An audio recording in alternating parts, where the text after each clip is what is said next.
Nemesis at Alton Towers Resort has been thrilling riders now for almost 30 years. The ride originally opened on the 19th of March 1994. The coaster was manufactured by B&M and is the first of 3 B&M coasters at the park, the others being Galactica and Oblivion.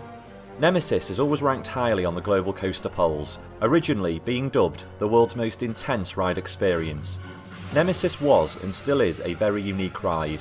The coaster was the first B&M suspended coaster to open outside of America, and the ride was also built into the surrounding terrain, making it very difficult to replicate. Earlier this year, Alton Towers submitted a planning application to fully refurbish this iconic ride. This is Theme Park Realm News, and today we're taking a look at the retracking work due to start on Nemesis later this year. So, the future of Nemesis has been under question for some years now. People have wondered what will happen to the ride in the future. Nick Varney, the CEO of Merlin, along with John Wardley, the original creator of the ride, have not previously provided a concrete answer, stating that the ride will keep going as long as it remains popular. There have been many thoughts on what the future could hold for Nemesis. However, due to the nature of the ride, it would be very, very difficult to remove due to the huge scale of the quarry in which the ride sits. There is no question that B&M makes some of the best quality rides on the market, and it's rare to see a B&M be removed completely. B&M coasters are constructed and designed with the highest precision and are able to last many, many years as a result. In 2016, the Incredible Hulk coaster at Universal received almost a full retrack, increasing speculation that Nemesis may also be subject to such works in the future. The work completed on the Hulk resulted in a ride which looked and felt identical to the original. It's difficult to tell that any work has actually been completed on the ride, unless you look very closely at comparisons between the old and new track. We knew Nemesis would not last forever and would need to receive a major overhaul at some stage. Nemesis has already received small sections of retrack work in the past, specifically on its helix and loop sections.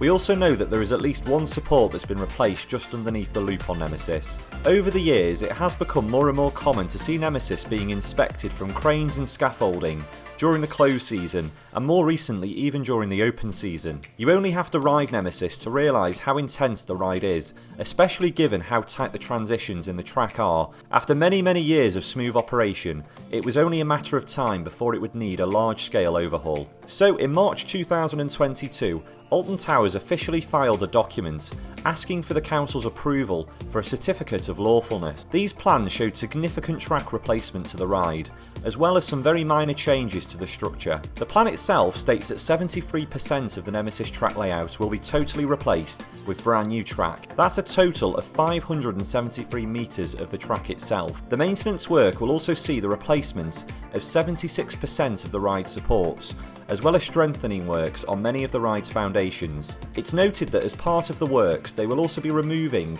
and regrouting many of the ride's bolts, and there will be repairs to the theming and buildings around the ride. Looking at the detailed plan of the overall works, we can see that the track and supports contained within the station, lift hill, brake run and maintenance bays will be completely retained. The works will see a full replacement of the track and supports from the point where the ride exits the lift hill all the way to the very start of the final brake run. The plans note that an additional support will also be added to the helix just before the on-ride photo point.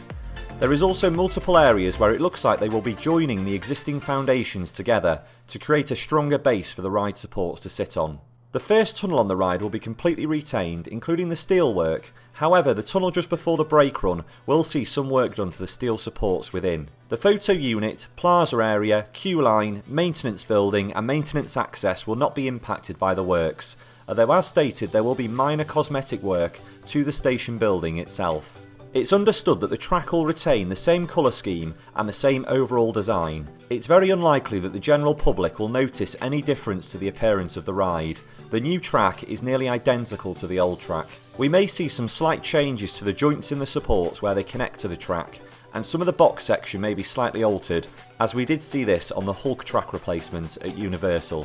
What has worried the community is that the new track will be sand filled. It's likely the ride will lose some of its current Nemesis roar.